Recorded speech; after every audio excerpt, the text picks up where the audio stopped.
Together, let us kindle a flame symbolizing our co-creation of sacred space at home and in this place made sacred by years of love. And as you do, please write in the chat that a chalice is lit on your street. And please say the words with me on the pew cards. We are a welcoming people of diverse beliefs who commit to nourish the spirit, broaden the mind, nurture the earth, and build community. May this flame we kindle remind us to strive today and every day to love beyond belief.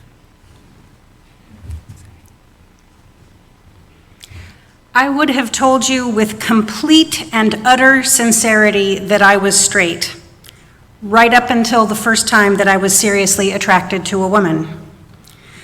I was 40 and this was new for me.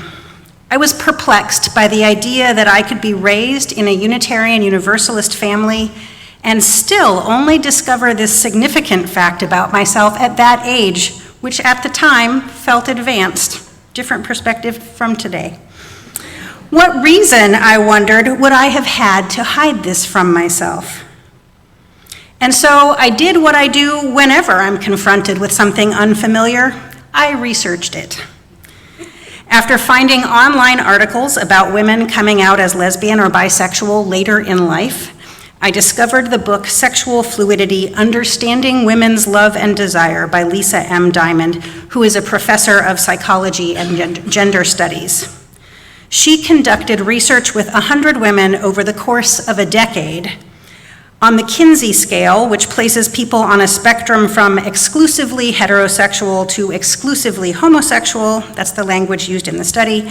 Most of the women chose a point somewhere between those two extremes, and the location shifted for many of them during the study. So I recognized that it was possible that I had not, in fact, deceived myself, but instead had changed, had shifted my location on the Kinsey scale, for lack of a more poetic way to put it. My newfound attraction to women didn't mean that I had secretly always been a lesbian and that my past relationships with men were fake or deceptive. It wasn't about past relationships. It was a recognition that my next partner could be of any gender. I kept quiet about that realization for a while. Not exactly in the closet. I came out to my parents and some trusted friends, but more under the radar. My Midwestern modest upbringing meant that I was inclined to think that because I was happily unpartnered, there was just no need for anyone other than my closest circle to know who I'm attracted to. I let it slide when a coworker said, "Well, since you were married, at least we know if we're going to set you up, it should be with a man." My response was something about not wanting to be set up at all. That was true, but it avoided the issue. After a few years of that strategy, I realized that if I kept it up, I faced a couple of potentially challenging possibilities. Waiting to come out until I was in a relationship with a woman or a non-binary person would put a lot of pressure on that partner. People who had only ever understood me to be straight might assume that that new partner caused the change in me, thinking incorrectly, as some people do, that someone can be converted to a different sexual orientation. That's hardly a fair thing to do to someone that you love. And while any such partner was at that time purely hypothetical, my calling to ministry was not. When I began to struggle with the decision to come out or not, I was in the process of applying to theology school. I hoped that in a few years I would be searching for a congregation to serve as their ordained minister. Unless my sexual orientation came up during the interview process, it was likely that members of any congregation would just assume that I'm straight, as so many people do. If I then later revealed a serious relationship with a woman or non-binary person, I worried that there could be some shock, some anxiety about what this might mean for the church. For example, it is an all too common fear that someone who is not straight will become a one-topic preacher focused only on justice issues related to gender and sexuality. There could even possibly be some anger at being deceived, even though I wouldn't have intentionally deceived anyone. The first time that I felt really uncomfortable with my choice to remain silent was the first time that my religious leadership felt compromised by that silence. A little bit of background is necessary for this. For many years, Unitarian Universalist congregations in the Boulder, Denver area, which was where I was living in seminary, had held a worship service on the steps of the Capitol building in Denver, a worship service focused specifically on LGBTQ+ rights, including marriage equality before that was nationally available, and gender identity and expression. The first time that I attended that service, I had to make an unexpected choice. In the service, there was a moment where those who identify as LGBTQIA+ were invited to stand and receive a blessing. I wasn't out and wasn't ready to make that decision in that moment, so I remained seated. It made me uncomfortable. It made me feel ashamed, not of who I am, but of not being willing to literally stand up and be seen as who I am. I did have one good reason not to be visibly out that day. I was with my son, who was 10 years old at the time, and I wasn't out to him yet for that same reason of, well, there's no relationship to tell him about, so this just isn't something I need to tell him. When we got home that day, we talked about it, and I explained that I had wanted to stand up, wanted to be brave enough to do that, but couldn't because that wasn't how I wanted him to learn about me. He said he would have been surprised, but otherwise fine with me standing up. He was, after all, raised UU. But I realized that day that unless I was fully out, every time I was in a situation like that, I would have to think about who is there, who might see me, who might learn in that moment that their assumptions about me were incorrect, and what negative ramifications that might have. I also thought about the positive ramifications it might have. What difference might it make in my ministry if instead of people assuming that I'm a straight ally to the LGBTQIA+ community, they understood that I'm a member of it? Who might see me and know that there are people like them serving as clergy in a faith tradition that honors the inherent worth and dignity of all people? Perhaps someone like the author of our reading today who was raised in a faith tradition where that would not be possible. Who might know that there are people like them raising happy, healthy children? Who might learn that their assumptions about me were incorrect and take from that a broader lesson about the dangers in assuming who people are? If I remain silent, I wondered, what does that do to the people I minister to? It doesn't necessarily silence them because they don't know the choice I'm making. But it doesn't help them find their voices either. It doesn't allow me to be among those who say, it's okay, I've been there. Look at me, I'm out and I'm glad and my life is good. These were all important considerations. But ultimately, neither a theoretical future relationship nor my career in ministry were the most important reason for eventually writing a coming out blog post. Now, I have to say here, it was a smaller risk than that might sound. I think I had 9 followers on my blog at that point. But I was a ministerial intern, and I knew that there were congregants among those 9, and that the word would spread to people who were not reading the blog.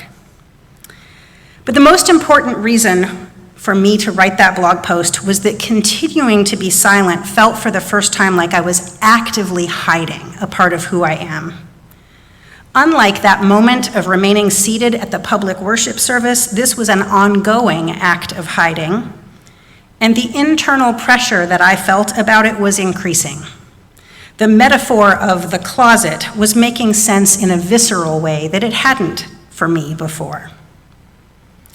In February 2015, when many of my fellow Unitarian Universalist bloggers, ministers and not, participated in a hashtag sexuality, of course with 2 U's, because that's what we do as UUs, right? Hashtag sexuality blog project, my desire to come out publicly grew.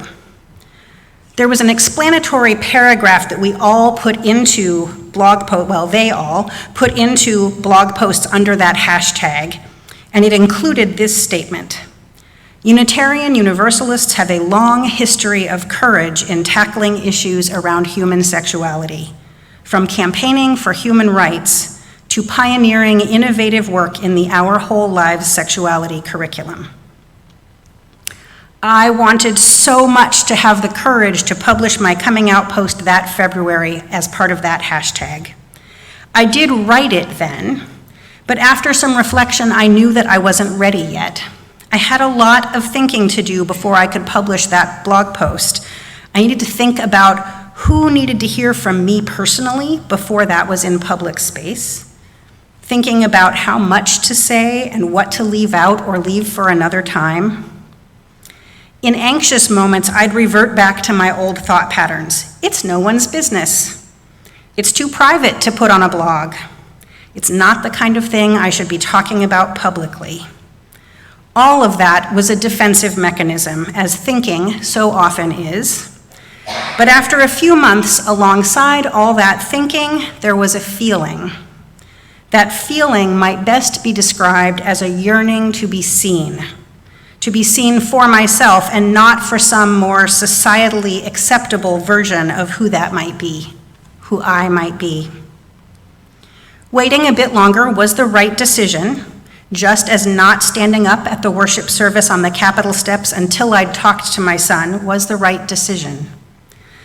Still, it bothered me in that February, and it continued to bother me, not just because I missed out on my coming out blog post being part of the hashtag sexuality project, though I did have a pang of regret about that. It bothered me because I felt invisible, even inauthentic. I felt in the closet instead of under the radar. People who are claustrophobic know what it is to be uncomfortable in an enclosed space. Being closeted when you don't want to be induces a kind of emotional claustrophobia, which stifles and silences the soul, just as a physical closet traps the body. And so I came out. But that was not the end of my struggle with both self-definition and how others defined my identity.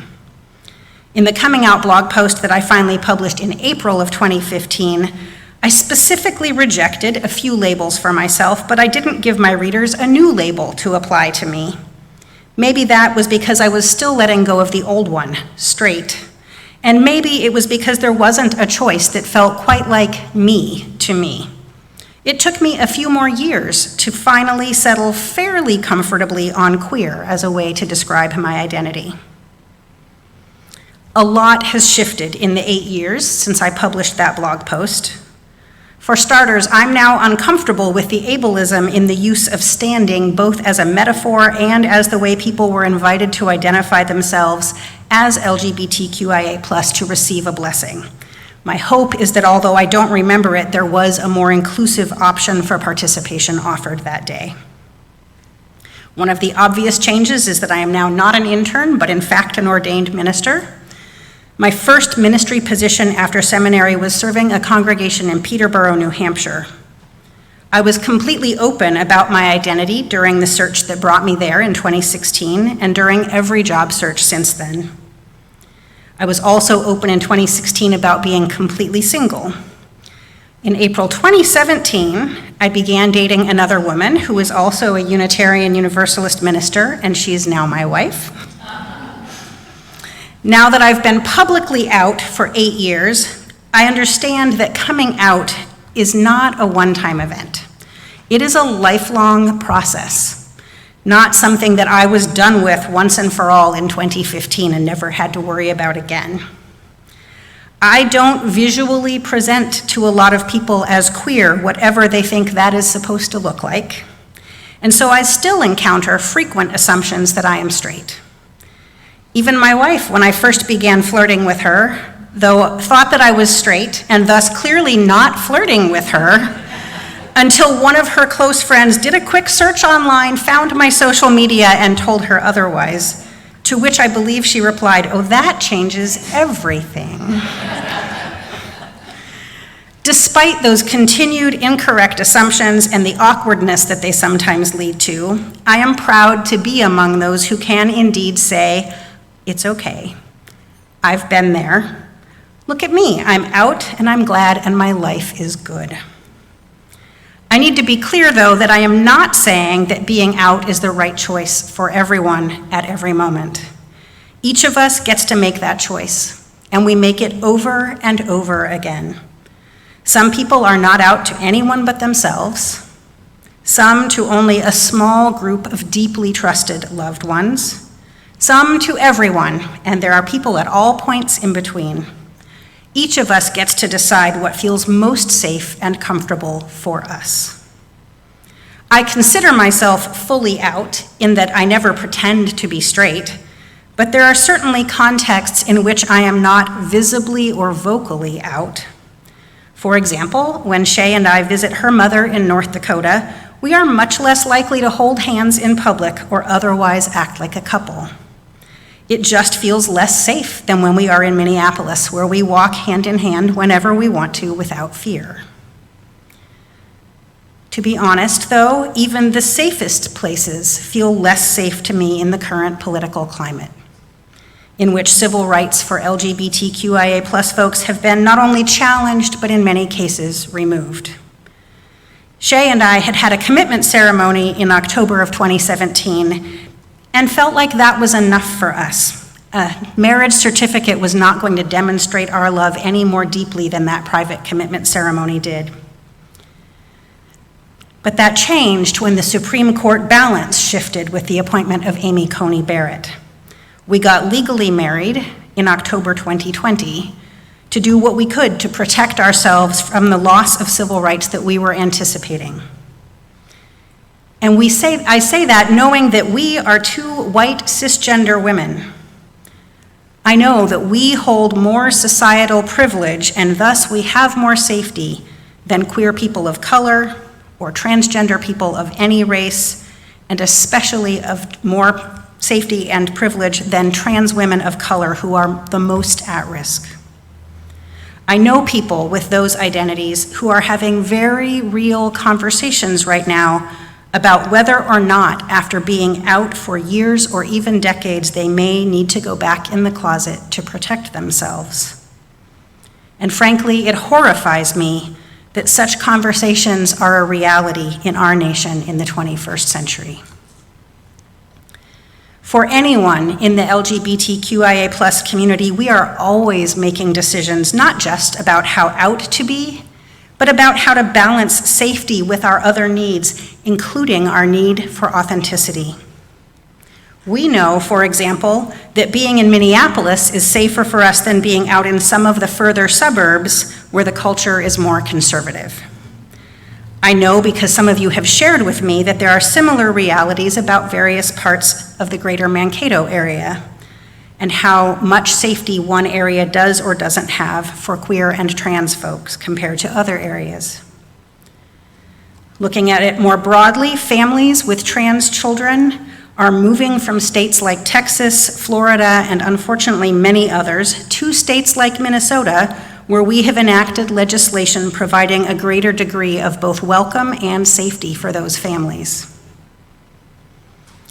I am still out and still glad, and my life is still good, but I have to be honest that it is harder than it was pre-2016. I hope that will change for the better soon, for all of us. I hope that we will, individually and collectively, keep working to make that happen. May it be so. Amen, and blessed be. As Reverend Diana extinguishes the sanctuary chalice, please extinguish the chalice at your home and say the words with me. We extinguish this flame, but not the light of truth, the warmth of community, or the fire of commitment. These we carry in our hearts until we are together again.